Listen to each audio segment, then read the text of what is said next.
একজন ফল বিক্রেতার কাছে এক লোক এসে বলল, ভাই আমার খুব পেয়ারা খেতে ইচ্ছে করছে, আমার কাছে তো এখন টাকা নাই, তুমি আমাকে বাকিতে 1 কেজি পেয়ারা দাও, আমি তোমার টাকা কয়েকদিন পর পরিশোধ করে দেব।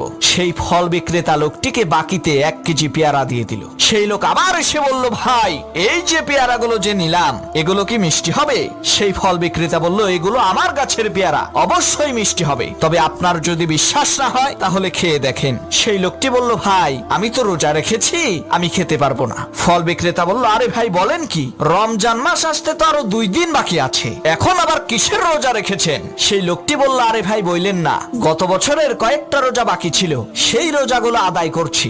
লোকটির এই কথা শুনে ফল বিক্রেতা লোকটির হাত থেকে পেয়ারার ব্যাগ কেড়ে নিয়ে বলল, এখান থেকে সরেন মিয়া, আপনি আল্লাহর ঋণ পরিশোধ করতে 1 বছর দেরি করেছেন, আর আমার ঋণ পরিশোধ করতে যে কত বছর দেরি করবেন তার তো কোনো ঠিক ঠিকানা নাই।